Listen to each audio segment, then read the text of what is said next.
tenhas medo. Não tenhas medo das encruzilhadas da vida. Eu sou Hecate, o sagrado que habita em ti. A deusa feminina da encruzilhada. Não tenhas medo dos caminhos que se apresentam. Temas apenas as encruzilhadas dentro de ti. Porque as encruzilhadas da vida, não tenhas medo. Não tenhas medo. Não tenhas medo. Eu sou Hecate. Não tenhas medo.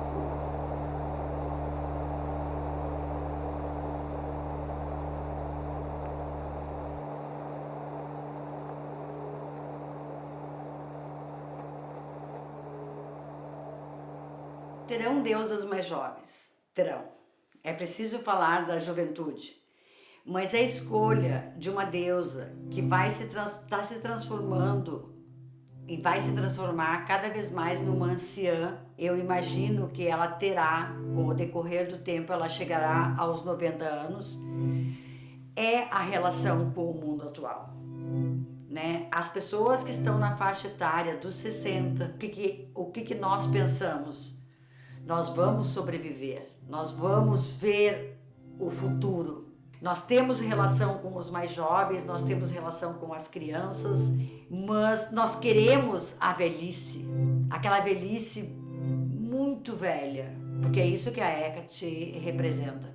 Ela é a anciã, ela é a detentora do conhecimento. Nós precisamos dessa geração. Essa geração é a base das próximas gerações. Então, o respeito a essa geração, ao respeito ao conhecimento dos ancestrais, aos cuidados. E esse personagem, a Hecate, ela vem falar sobre isso. É preciso sabedoria para escolher os caminhos. É preciso sabedoria quando tem que se decidir entre 3 caminhos. É necessário a serenidade. E essas são as características com as quais eu estou construindo o personagem. Meu nome é Cirla Gandia Geller. A minha construção, desde a minha juventude, da minha adolescência, foi por dentro do teatro, né? A minha paixão de vida, a minha proposta de vida sempre foram as artes cênicas. Com o decorrer da minha história e do meu lugar de fala, eu parti por uma segunda paixão minha também, que é a educação e os projetos na área da cultura, mas eu sempre levei junto, né, a educação e as artes cênicas. A minha formação foi em artes industriais, eu era uma professora da área técnica, mas fiz uma formação junto com grupos de teatro na construção de personagens, na construção de enredos para o teatro e me construí assim durante toda a minha vida. Trabalho com teatro na frente, mas levando junto a educação e os projetos culturais, principalmente dentro da cultura popular. Sendo que em cada comunidade onde eu era acolhida ou onde eu me inseria, dentro da proposta da comunidade também havia esse desejo da busca pelas artes cênicas. Então, o norte da minha vida profissional, da minha vivência, da minha construção como ser humano, como profissional, sempre esteve permeada pelo encanto do teatro, principalmente na construção de personagens. Bem, eu vim de uma cidade chamada Tenente Portela, aqui do Rio Grande do Sul, e lá foi assim a parte da minha vida mais da minha juventude. Eu vim para Porto Alegre bastante jovem também. Então lá o que nós fazíamos? Era aquele teatro comunitário, era aquele teatro aonde nós, os jovens, né, junto com algumas pessoas adultas que se propunham a colaborar, nós já descobríamos formas de fazer teatro. Quando eu cheguei em Porto Alegre, a primeira coisa que eu fiz foi buscar um grupo de teatro. E eu encontrei em Porto Alegre o grupo Todo Canto, que foi o meu primeiro grupo de teatro, sob a direção de Paulo Oliveira. Ali, através desse primeiro grupo, eu conheci a obra de Bertolt Brecht, que o diretor era um entusiasta dessa proposta. Montamos os Fuzis da Senhora Carrard de forma experimental, montamos também outros trabalhos depois de forma profissional. E esse foi o meu primeiro grupo, a minha primeira experiência. Éramos um grupo bastante expressivo, um grupo com muitas pessoas, um trabalho assim de pesquisa muito forte, muito bonito, baseado na obra de Bertolt Brecht. Logo depois eu conheci simultaneamente, eu conheci o grupo em Canoas, eu conheci o grupo Pode Ter Isso no Jardim, que era uma pesquisa de teatro popular com o diretor João Máximo.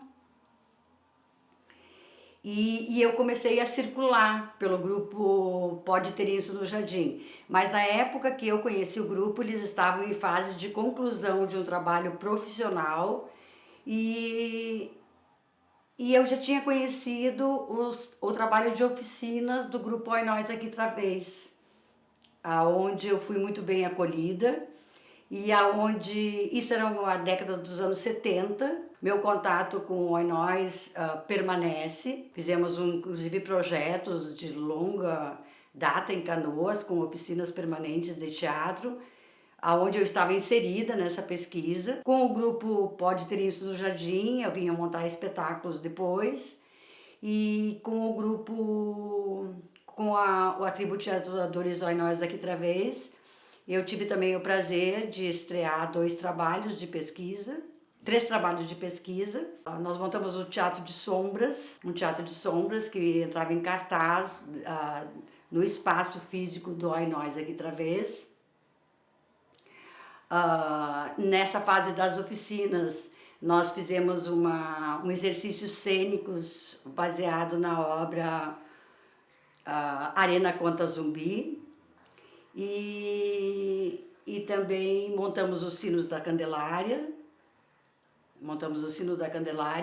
Então foram esses 3 trabalhos com a nós que eu consegui levar para a cena, porque a minha vida sempre foi permeada com a educação e uma paixão muito grande também pela cultura popular. Estar inserida em comunidades, principalmente as comunidades negras, e a aprendizagem que eu tinha com essas comunidades não me permitiam estar sempre em cena, porque o teatro profissional ele te exige uma demanda muito grande. Então a minha vida foi permeada por isso, pela educação, pelos projetos de educação popular, de cultura popular e do teatro. Então muitas vezes eu começava a ensaiar com um grupo, processo inicial, e não concluía o trabalho, né? Não entrava em cena. E isso foi assim uma coisa contínua na minha vida. Foi uma opção porque para que eu pudesse levar tanto o teatro quanto a educação. A minha característica no teatro sempre foi buscar grupos. Tanto que esses 3 grupos que eu citei, da qual eu fiz parte, da qual eu procurei estar inserida, fazer pesquisas, eram grupos grandes. Com a pandemia, eu me vi de uma forma solitária. Eu me vi, eu como atriz, eu como atuadora, sem direção de palco, sem direção de cena, sem direção de personagem, e aonde ficaria o teatro nesse momento? Então os 3 meses iniciais da pandemia foram bastante difíceis, aonde eu buscava um processo criativo e Quando eu percebi que realmente a questão pandêmica iria demorar, eu me motivei a começar uma pesquisa, que era uma pesquisa que eu queria há muito tempo, mas eu tinha imaginado ela em grupo, num processo grupal, e eu decidi ir por um caminho mais solitário. Eu decidi, eu tinha uma pesquisa com os arquétipos dentro do feminino, inicialmente com os arquétipos gregos, das deusas, mas indo também para outras culturas. Estava com uma pesquisa bem aprofundada sobre os arquétipos femininos na cultura africana, e eu decidi aprofundar essa pesquisa. Teve um momento durante a pandemia, um dia, aonde aflora, né, a tua sensibilidade e a partir de pequenas falas, pequenos textos que eu já estava em processo de pesquisa, eu resolvi dar forma a alguns desses arquétipos, algumas dessas deusas. Então, mas aconteceu uma coisa assim muito interessante quando eu comecei a colocar, caminhar nessa deusa, um olhar para esse personagem. Quando eu comecei a construir em termos de personagem, essa construção de personagem ela estava diferenciada porque não existia mais o grupo. Eu tinha que buscar sozinha essa deusa, esse personagem. Então eu comecei pela atuação física, pelos movimentos.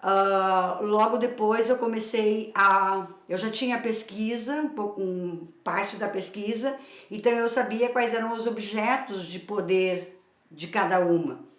Entre centenas de deusas, eu escolhi inicialmente 4 para trabalhar. Então, quais são os objetos de poder desse feminino, desse personagem? Comecei a definir a idade, comecei a definir como é um trabalho com arquétipos e é um trabalho com as deusas, especificamente com o feminino dentro dos arquétipos. Era necessário que, como era o processo de construção desses personagens femininos, então, como eram deusas, tinham objetos de poder, tinham elementos de poder. Ou era o fogo, ou era a água, ou era o ar.